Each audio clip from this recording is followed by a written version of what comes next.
میں رمضان المبارک میں قرآن ترجمہ کے ساتھ پڑھنا چاہتا ہوں، آپ رہنمائی فرمائیں کہ کس مترجم کی تلاوت کروں؟ شکریہ۔ بالکل کسی مترجم کی تلاوت آپ نے نہیں کرنی، یہ بات یاد رکھے۔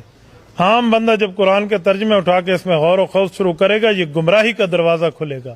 میری جان من، قرآن کریم اتنا لاوارث نہیں ہے کہ آپ اس کو بغیر قرآن کے ماہر کے پڑھنا شروع کر دیں۔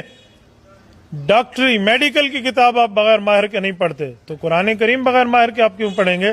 ترجمے آپ کے لیے نہیں ہے، یہ طالب علم کے لیے ہیں، یہ انڈر کنسٹرکشن عالم کے لیے ہیں، جو ابھی زیر تعمیر ہے، یہ اس کی مدد کے لیے ہیں۔ آپ کو چاہیے آپ نے ترجمہ پڑھنا ہے تو کسی عالم دین کی زیر نگرانی پڑھیں۔ آپ کے بزرگوں نے تو کسی نے فضائل سنت پکڑا دی، کسی نے فضائل اعمال پکڑا دی، کسی نے 14 ستارے پکڑا دی۔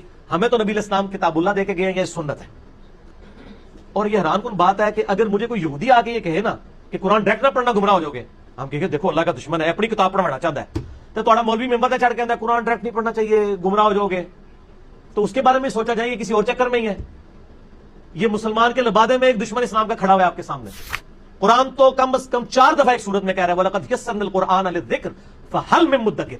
قرآن نصیحت کے لیے آسان ہے کوئی سمجھنے والا؟ وَلَقَدْ يَسَّرْنَا الْقُرْآنَ لِلذِّكْرِ فَهَلْ مِن مُدَّكِرٍ، اور بے شک ہم نے قرآن یاد کرنے کے لیے آسان فرما دیا ہے، تو ہے کوئی یاد کرنے والا؟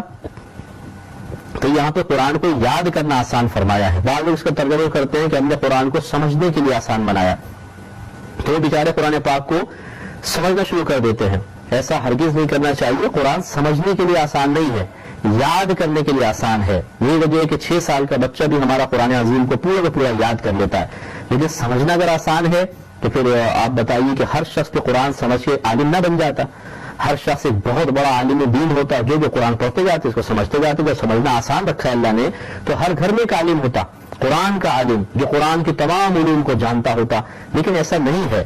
لہذا معلوم یہ ہوا کہ اس کے ظاہری مفہوم کو اس طرح بیان کرنا کہ یہ قرآن کو سمجھنے کے لیے آسان بنایا گیا ہے، لہذا ہم خود بھی اپنی محنت سے اس کو سمجھ سکتے ہیں، ایسا نہیں ہے۔ اگر کوئی اس کا دعوے دار ہے تو وہ غلطی پر ہے۔ اصل میں 2 نمبری پتہ کیا ہوئی ہے؟ یاد دہانی لفظ جو ہے نا، اس سے انہوں نے 2 مقصد اچیو کر لیے ہیں۔ اپنی پبلک کو بھی گولی کروا دی ہے اور ہمارے جیسے لوگوں کو بھی گولی کرانے کی کوشش کی۔ سر سانو کرا نہیں سکتے، صرف کوشش کرتے ہو۔ انہوں نے پتہ کیا کیا ہے؟ ہم نے قرآن یاد دہانی کے لیے آسان کر دیا ہے کوئی یاد کرنے والا؟ اس سے ایک عام آدمی کیا سمجھے گا؟ ہم نے قرآن حفظ کرنے کے لیے آسان کر دیا، یہی سمجھے گا نا؟ انہوں نے بڑی چلاکی کی آپ سے کہ یاد دہانی سے مراد ہے کسی کو یاد کروانا۔ میں اگر آپ کو یاد کرنا یہ ہوا سر، اس کا کیا مطلب ہے؟ میں آپ کو نصیحت کر رہا ہوں، یاد کرنا پچھلی بار تو موٹر سائیکل اتنا تیز چلا رہا تھا، تیرا ایکسیڈنٹ ہوا، تو یہ جو میں یاد دہانی کروا رہا ہوں اس کو کیا کر رہا ہوں؟ نصیحت۔ نصیحت کے لیے انہوں نے ایڈی مشکل اردو کٹی کہ تاکہ کسی قرآن کو ترجمہ نہ پڑھ ہی نہ لے۔ اور جب ہم یہ کہ آپ نے ترجمہ غلط کیا، وہ کہیں گے جی ہم نے دیکھا نا یاد دہانی کیا ہوا ہے نا، یعنی نصیحت۔ اور عام آدمی سمجھ رہا ہے قرآن حفظ کرنے کے لیے آسان ہے، تو ہے کوئی حفظ کرنے والا؟ اور اللہ نے کیا کہا تھا؟ قرآن ہم نے یاد دہانی نصیحت کے لیے آسان کر دیا، ہے کوئی نصیحت حاصل کرنے والا؟ قرآن نصیحت کے لیے دنیا کی آسان ترین کتاب ہے۔ اتنے ظالم ہیں کہ وہ کتاب جس کو پڑھ کر عمل کرنے سے جنت ملتی ہے، جہنم سے انسان بچتا ہے، وہ کہتے ہیں اس کو سمجھ کے نہ پڑھنا، بڑی مشکل کتاب، صرف مولویوں کو سمجھ آتی ہے، آگے پیچھے کسی کو سمجھ نہیں آتی۔ یہ ڈھکوسلا ہے مولویوں کا۔ علماء کا کام ہے کہ وہ لوگوں کو سمجھائیں کہ قرآن پڑھو، جو بات سمجھ میں نہ آئے جا کے علماء سے پوچھو۔ ورنہ ترجمے لکھنے کا مقصد کیا ہے؟ تراجم تو اس لیے کیے گئے۔ اردو میں تفسیریں کیوں لکھی گئیں؟ اردو تفاسیر علماء کے لیے نہیں ہے، اردو تفاسیر تو عوام کے لیے۔ تو یہ جتنا ترجمہ کا کام ہوا ہے یہ صرف اس لیے ہوا ہے کہ عام لوگ قرآن کو پڑھیں۔ میرے سامنے ہزاروں لاکھوں مثالیں ہیں جو لوگوں نے صرف قرآن پڑھا اور ان کی زندگیاں تبدیل ہوتی چلی گئی۔ کچھ علماء کا کہنا ہے کہ قرآن صرف علماء کے سمجھنے کی چیز ہے، یہ عام آدمی کے لیے ممکن نہیں۔ اس پر تھوڑی سی روشنی ڈالیں۔ میرے خیال میں یہ ایک خاصا مغالطہ آمیز خیال ہے کہ جس کو عام کر دیا گیا ہے، اور اس میں صرف تھوڑا سا فرق جو ہے تعبیر کا، وہ اگر ہو تو بات درست ہو جائے گی۔ کسی شخص کا مفتی بننا جو کہہ سکے کہ کیا چیز حلال ہے، کیا نہیں ہے، کیا حرام ہے، اس کے لیے تو واقعتاً 14 علوم 16 علوم جتنے بھی آپ کہیں وہ لازم ہے۔ ایک قرآن جو دعوت لے کر آیا ہے اس کے لیے ان کی ضرورت نہیں ہے۔ قرآن نے سب سے پہلے جن کو مخاطب کیا وہ ان پڑھ لوگ تھے، کچھ بھی نہیں جانتے تھے۔ یہ 14 علوم تو وجود میں آئے ہیں بہت عرصے کے بعد، ان میں سے کوئی علم اس وقت موجود نہیں۔ تو قرآن کے اندر جو طاقت ہے یہ تسخیر کر سکتا ہے، مسخر کر سکتا ہے لوگوں کو۔ ہم نے اس تلوار کو میان کے اندر رکھ کر زنگ آلود کر دیا ہے۔ اتر کر ہرا سے سوئے قوم آیا اور ایک نسخہ کیمیا ساتھ لایا۔ اس نسخہ کیمیا کو ہم نے چھپا کر رکھ دیا ہے، اس کو عام کرے اور عام آدمی بھی پڑھے، ترجمے سے پڑھے۔ ہاں کوئی اشکال ہو علماء سے جا کے پوچھ لے، کوئی حرج نہیں ہے، لیکن یہ ہے کہ پڑھنے سے روکنا صحیح نہیں ہے۔ بالکل کسی مترجم کی تلاوت آپ نے نہیں کرنی، یہ بات یاد رکھے۔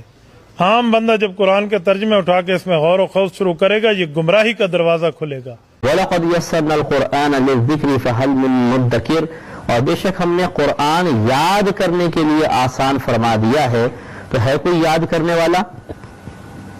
تو یہاں پہ قرآن کو یاد کرنا آسان فرمایا ہے۔ بعض لوگ اس کا ترجمہ کرتے ہیں کہ ہم نے قرآن کو سمجھنے کے لیے آسان بنایا، تو وہ بیچارے قرآن پاک کو سمجھنا شروع کر دیتے ہیں۔ ایسا ہرگز نہیں کرنا چاہیے، قرآن سمجھنے کے لیے آسان نہیں ہے۔ جی قرآن پڑھا، قرآن دی بھی کوئی آیت ایسی نہیں جہدے جو مسلک اہل حدیث دی حقانیت واضح نہیں ہو، پر مولوی لوگوں کو قرآن دا ترجمہ ہی نہیں پڑھن دیندے۔ صحیح گل ہے، یہ ترجمہ پڑھ لین تے کوئی انہاں نو توڑی ونڈا پائے ہی نہ۔